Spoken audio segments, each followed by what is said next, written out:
بہت سارے افغانی یہاں پر اجرتی قاتل کے طور پر وہ وارداتیں کرتے رہے. جب کوئی واردات کرتے تھے لاکھوں روپے وصول کرنے کے بعد وہ افغانستان چلے جاتے تھے. جیسی وہ گلی میں موڑا تو اس کے ماتھے پہ گولی لگی. فوری طور پر اس کو میاں منشی ہسپتال منتقل کیا گیا، لیکن وہ تقریباً 1 گھنٹے کے اندر اللہ کو پیارا ہو گیا. افغانستان سے منشیات کی بھاری کھیپ پاکستان کے ٹرائبل ایریاز میں آتی ہے، ابھی بھی آتی ہے.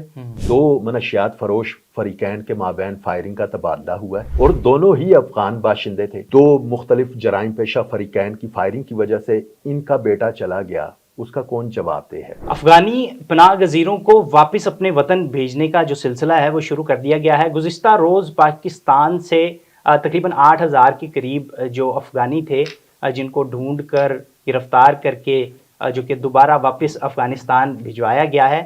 یہ سارے معاملات کیا ہیں اور کیوں بھجوایا جا رہا ہے، یہ کتنا ضروری ہے، ساری تفصیلات آج اس ویڈیو میں جانیں گے. میں ہوں آپ کا میزبان طلحہ اشرف اور آج میرے ہمراہ اسرار خان صاحب موجود ہیں جو صحافت کی دنیا میں کافی اچھا نام بھی رکھتے ہیں، سینئر صحافی ہیں، کرائم رپورٹنگ میں بھی سینئر ہیں اور کافی سارے اس طرح کے کیسز بھی دیکھ چکے ہیں. خان صاحب کیسے ہیں؟ ٹھیک ہیں جی شکر اللہ کا. طلحہ بھائی آپ سنائیں؟ ٹھیک ہے اللہ کا شکر ہے. اچھا خان صاحب یہ بتائیے گا کہ آپ کے سامنے ہیں سارے معاملات. آج بھی گزشتہ روز 8,000 پاکستان سے جو افغانی تھے انہیں واپس بھیجا گیا ہے. جو پناہ گزیر ہیں ان کی نیشنلٹی کے حوالے سے کیا قوانین موجود ہیں اور وہ کیسے دیکھے جاتے ہیں؟ طلحہ بھائی سب سے پہلے تو میں حضرت علی کرم اللہ وجہہ کا ایک قول آپ کو یاد دلاؤں گا کہ جس پر احسان کرو اس کے شر سے بچو. 80 کی دہائی میں جب سوویت یونین افغانستان میں داخل ہوا تو لاکھوں کی تعداد میں افغان مہاجرین پاکستان، ایران اور دیگر اسلامی ممالک میں پناہ لینے پر مجبور ہوئے اور پاکستان نے ہمیشہ بڑے بھائی کا کردار ادا کرتے ہوئے ان کو وارملی ویلکم کہا، ان کے رہنے سہنے کا بندوبست کیا، ان کے روزگار کا بندوبست کیا. لیکن انتہائی افسوس کے ساتھ کہنا پڑتا ہے کہ یہ لوگ انتہائی احسان فراموش نکلے. میں سب افغانوں کو برا نہیں کہتا، لیکن اچھے برے لوگ ہر جگہ پر، ہر قوم میں، ہر ذات میں، ہر نسل میں بالکل ایسے ہی. ہوتے اچھا ہیں. مجھے یہ بتائیے گا کہ ان کی فطرت عام طور پر کیسے تصور کی جاتی ہے؟ افغانی جو ان کی فطرت کیسی ہے؟ زیادہ تر جو لوگ ہیں ان میں بے وفائی عام ہے، یعنی یہ وفادار کسی کے نہیں ہوتے، یہ صرف اپنے مفادات کے تابع ہوتے ہیں، یہ صرف اپنے مفادات کی حد تک ہی اگلے کے ساتھ تعلق رکھتے ہیں. پاکستان نے ان کے لیے جتنی قربانیاں دیں اور پاکستان نے جتنے مسائل ان کی وجہ سے برداشت کیے اتنے ان کے لیے کسی اپنے نے بھی نہیں کیے ہوں گے. آپ کو ان میں ایسے لوگ ملیں گے جو 6 وقت کے نمازی ہوں گے، یعنی تہجد بھی ادا کرتے ہوں گے، لیکن سود کا کاروبار بھی کرتے ہیں، منشیات فروشی بھی کرتے ہیں. ہاں یہ مجھے بتائیے گا کیونکہ آپ کرائم رپورٹنگ کر رہے ہیں اور بڑی دیر سے، آپ سے زیادہ مشکل سے کوئی بندہ ملے گا. مجھے یہ بتائیں کہ یہ کتنے جرائم پیشہ جو کام تھے ان میں ملوث رہے ہیں، جو آن ریکارڈ چیزیں ہیں یا جو آپ نے سنی ہیں، جو آپ کے پاس حقائق ہیں، اس کے مطابق بتائیے گا. جی یہ مختلف شہروں میں اس کے اعداد و شمار مختلف ہیں. پشاور میں ان کی بہت بڑی تعداد آباد ہے، راولپنڈی میں ہے، لاہور میں ہے، گجرانوالہ میں ہے، فیصل آباد میں کافی آباد ہیں افغانی، اسی طرح کوئٹہ میں ہیں، ملتان میں کافی ہیں، کراچی میں بہت زیادہ ہیں. لاہور کے حوالے سے اگر میں بات کروں تو یہ لوگ انسانی سمگلنگ سے لے کر جسم فروشی کے دھندے تک ملوث رہے ہیں. اچھا لاہور میں بہت سارے جرائم میں براہ راست یہ لوگ ملوث رہے ہیں، اس میں کوئی شک شبہ نہیں ہے. ابھی لاہور سے جب ان کے انخلاء کا سلسلہ شروع ہوا نگران دور حکومت میں، اس کے بعد جرائم کا گراف بھی آہستہ آہستہ نیچے آنے لگ گیا. ٹھیک ہے.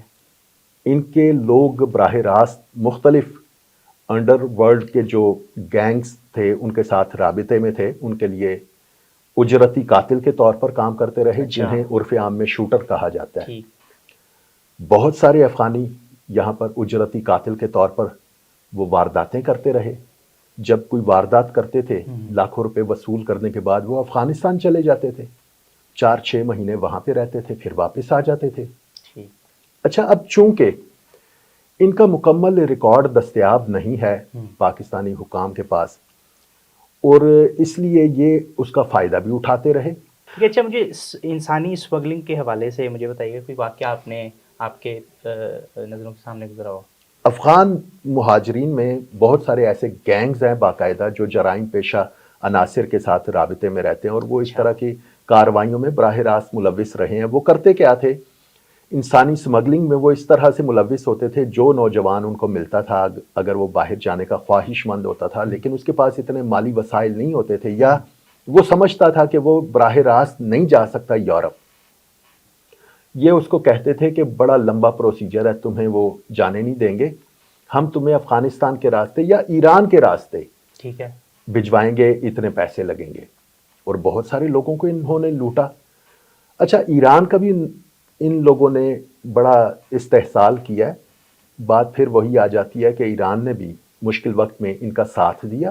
آج ایران کا سیستان صوبہ آپ دیکھ لیں، جہاں پہ جیسے ہمارے بلوچستان کا حال ہوا ہے، جی وہاں پر بھی وہی سلسلہ دہشت گردی ہو رہی ہے۔ ان دہشت گردی اور ان چیزوں کے پیچھے افغان بالکل، ایرانی حکام نے اس بات کا برملا کئی بار اظہار کیا کہ افغانی باشندے یہاں پر آ کے دہشت گردی کرتے ہیں۔ تو اب ان کی فطرت کے حوالے سے جو آپ نے سوال کیا ہے، یہ آپ خود سمجھ لیں کہ ان زیادہ تر لوگوں کا صرف اپنا مفاد ہوتا ہے، اور وہ مالی مفاد ان کے بہت زیادہ ہوتے ہیں۔ یہ بنیادی طور پر زیادہ اکثریتی تعداد میں جو افغانی ہیں یہ لالچی لوگ ہیں، ٹھیک ہے، یہ صرف اپنا مفاد دیکھتے ہیں۔ لاہور میں اجرتی قاتل کا جیسے میں نے پہلے آپ کو بتا دیا، ڈکیتی اور راہزنی کی وارداتوں میں یہ براہ راست ملوث رہے ہیں۔ ایسا کیوں ہے؟ یہ کیوں زیادہ ملوث رہتے ہیں؟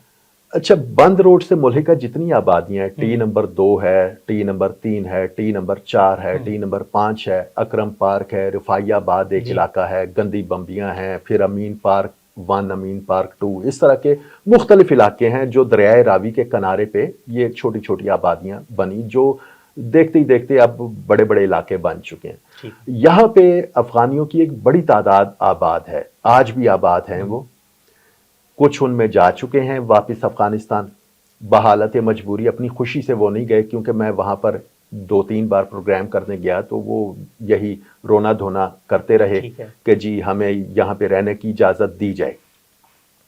اب ایک بار پھر میں یہ کہہ دوں کہ سب غلط نہیں ہوں گے، لیکن ان میں اکثریتی تعداد غلط رہی ہے، اور اس بات کا لاہور پولیس نے کئی بار اظہار کیا کہ افغان شہری یہاں پر جو مقیم ہیں یہ بہت ساری وارداتوں میں براہ راست ملوث ہیں، ان کی گرفتاریاں بھی ہوئیں، اور ہر قسم کی واردات یہ کرتے ہیں، ڈکیتی، راہزنی، چوری، نقب زنی، پھر جھپٹا مار کے راہگیروں سے موبائل فون چھیننا، خواتین سے ہینڈ بیگ چھیننا، اور ایک اور چیز جو ڈکیتی مزاحمت پر فائرنگ کر کے شہریوں کو زخمی کرتے ہیں، ان میں بھی بہت سارے افغان مہاجرین جو ہیں وہ ملوث پائے گئے۔ اچھا، مجھے بتائیے گا جو منشیات فروشی کی ترسیل ہے اس میں بھی ان کے گینگ یا یہ سرپرست رہے ہیں، اس میں بھی کوئی کردار ہے ان کا؟ بالکل، ان کا براہ راست کردار ہے۔ افغانستان سے منشیات کی بھاری کھیپ پاکستان کے ٹرائبل ایریاز میں آتی ہے، ابھی بھی آتی ہے، کچھ یہاں پہ لوکل بھی بنتی ہے۔ اب کافی سختی ہونے کی وجہ سے، چونکہ اب پاک افواج کا فاٹا کے تمام ایریاز میں اپنی چیک پوسٹیں ہیں اور وہاں پہ کڑی نظر بھی رکھی جاتی ہے، اور اب چونکہ ڈرون سرویلنس ہوتی ہے اور جدید ٹیکنالوجی آ گئی ہے، اس لیے ان لوگوں کو زیادہ موقع نہیں ملتا لوکل لوگوں کو۔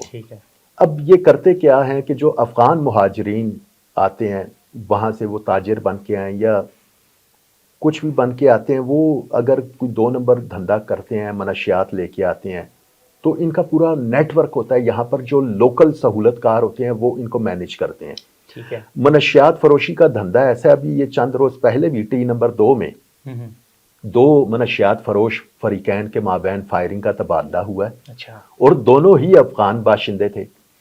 اب مسئلہ یہ ہے کہ یہ 2-3 روز پہلے کی میں نے آپ کو بات بتائی، آج سے 13-14 برس پہلے شفیق آباد تھانے میں ایک قتل کا مقدمہ درج ہوا تھا۔ اس میں ایک 8ویں جماعت کا طالب علم، تقریباً اس کی 13-14 برس عمر تھی، شہریار مقتول کا نام تھا۔ اس کے والد کا نام محمد اکرم اور والدہ کا نام انوشا۔ وہ باجی انوشا سے میری ملاقات اس وقت ہوئی جب وہ بچہ قتل ہوا۔ وہ قتل کیسے ہوا کہ 2 افغان فریقین آپس میں لڑے، دونوں جرائم پیشہ تھے، دونوں نے ایک دوسرے پر کراس فائرنگ کی۔ وہ شہریار گھر کا سودا سلف لینے کے لیے نکلا ہوا تھا. جب وہ گھر کی طرف آ رہا تھا, جیسی وہ گلی میں موڑا تو اس کے ماتھے پہ گولی لگی. فوری طور پر اس کو میاں منشی ہسپتال منتقل کیا گیا, لیکن وہ تقریباً 1 گھنٹے کے اندر اندر اللہ کو پیارا ہو گیا. جی سر پہ گولی لگی. باجی انوشا اکرم صاحب آج بھی میرے ساتھ رابطے میں ہیں. ان لوگوں نے بڑی مشکلات سہیں. ان افغان 2 مختلف جرائم پیشہ فریقین کی فائرنگ کی وجہ سے ان کا بیٹا چلا گیا, اس کا کون جواب دہ ہے؟ اوپر سے پھر جب ان لوگوں نے مقدمہ درج کروایا, اب جو اس مقدمے میں نامزد تھا وہ افغانستان فرار ہو گیا. میری اس کیس کے تفتیشی جو تھے اس وقت انسپیکٹر تھے, ان کا نام سید اسرار حسین تھا. ان سے ملاقات بھی ہوئی, ان سے میں نے خصوصی درخواست کی کہ یہ انوشا صاحبہ جو ہیں ہمارے دفتر آئی تھی اور میری منہ بولی بہن ہے, ٹھیک ہے, اور یہ ان کے ساتھ بڑا ظلم ہوا ہے, ان کو آپ انصاف ضرور دیں. انہوں نے مجھے یقین دہانی کرائی اور 3 سے 4 ماہ بعد ایک دن ان کی کال آئی اور انہوں نے وہ ملزمان جب افغانستان سے واپس آئے ہیومن انٹیلیجنس بیسڈ انفارمیشن پر انہوں نے وہ گرفتار کر لیے. وہی ملزمان جو مدعی فریق تھا, یعنی جو متاثرہ فریق تھا, وہ شہریار کے اہل خانہ کو دھمکیاں دیتے رہے ہیں. کسٹم گاڑیوں کے حوالے سے بھی مجھے بتائیے گا, کسٹم فری گاڑیاں وہ بھی ان کی پشت پناہی میں آتی ہیں؟ ہاں جی, یہ کوئی ایک دھندا نہیں کرتے, یہ ہر وہ دھندا کرتے ہیں جس میں ان کو پیسے زیادہ ملیں. ٹھیک ہے, نان کسٹم پیڈ گاڑیاں ہوں, چوری شدہ گاڑیاں ہوں. حتیٰ کہ لاہور اور باقی جو بڑے شہر ہیں وہاں پر آپ نے دیکھا ہوگا لوگوں کی قیمتی گاڑیاں اگر گھر کے باہر کھڑی ہوتی ہیں تو ان کے سائیڈ ویو مررز بھی چوری ہو جاتے ہیں, کیونکہ وہ مہنگے داموں بکتے ہیں. ان کے اندر موٹر لگی ہوتی ہے, کچھ وہ ایکسپینسو ہوتے ہیں, یہ لوگ وہ بھی چراتے ہیں. آپ نے اکثر دیکھا ہوگا لیٹ نائٹ افغانی سائیکل پہ وہ کوڑا وغیرہ اکٹھا کر رہے ہوتے ہیں. یہ لاہور پولیس کے پاس ان کی بہت ساری سی سی ٹی ویز بھی موجود ہیں ثبوت کے طور پر, جس میں یہ ظاہر ہو رہا ہے کہ یہ افغانی لے کے جا رہے ہیں. یہ افغانی ہیں. یہ کرتے کیا ہیں کہ آپ کو بظاہر وہ لگے گا کہ یہ کوئی کوڑا چننے والا کوئی افغانی ہے, ٹھیک ہے, وہ اطراف کا جائزہ لیتا ہے, اس کے بعد وہ موقع ملتے ہی وہ سائیڈ ویو مرر توڑتا ہے اور اسی کوڑے والے توڑے میں یا بوری میں وہ پھینکتا ہے اور چل پڑتا ہے. وہ کئی بار شک بھی نہیں ہوتا. اچھا, یہ تو آپ کی گفتگو سے ہمیں پتہ چل گیا ہے کہ ان کو واپس اپنے ملک بھیجنا کیوں ضروری ہے, لیکن پھر بھی یہ بتا دیں کہ ان کو واپس اپنے ملک بھیجنے کا جو سلسلہ شروع کیا ہوا ہے یہ کتنا ضروری ہے اور کیوں ضروری ہے؟ اچھا, میں سمجھتا ہوں کہ دیر آئے درست آئے. یہ فیصلہ بہت پہلے کر لینا چاہیے تھا. جب سوویت یونین واپس چلا گیا, افغانستان کی جان چھوٹ گئی, تو ہماری حکومتوں کو چاہیے تھا کہ ان کو بھی اپنے سر سے اتار لیتے. اس وقت ان کی کیا مجبوریاں تھیں یہ اس حوالے سے تو میں نہیں جانتا, لیکن یہ انتہائی ضروری ہے. میں محب وطن پاکستانی ہوں, میں خود پختون فیملی سے ہوں, لیکن میں پاکستانی ہوں. شکر الحمدللہ, مجھے فخر ہے میں پاکستانی ہوں. مسئلہ یہ ہے کہ اگر یہ یہاں پر رہتے ہیں یہ ہمارے لیے مسائل پیدا کرتے ہیں, ہمارے لیے باعث اذیت ہیں. اور یہ تو صرف میں آپ کو لاہور کے حوالے سے بات بتا رہا ہوں کہ یہ ہر قسم کے جرائم میں ملوث ہیں. یہ بہت سارے افغانیوں نے پاکستان کے پاسپورٹ استعمال کیے, باہر کے ملکوں میں وہ روزگار پہ لگے ہوئے ہیں, سعودی عرب, دبئی اور بہت سارے یورپی ممالک میں بھی بیٹھے ہوئے ہیں. ہمارے ملک کو یہ برا بھلا بھی کہتے ہیں. ہم وہی لوگ ہیں نا جنہوں نے مشکل وقت میں ان کا ساتھ دیا. ہم ہی وہ لوگ ہیں جنہوں نے سوویت یونین کو شکست دی, اور ہم ہی وہ لوگ ہیں جنہوں نے نیٹو فورسز کو مجبور کر دیا کہ وہ یہاں سے چلے جائیں. افغانیوں میں اتنا دم خم نہیں رہا.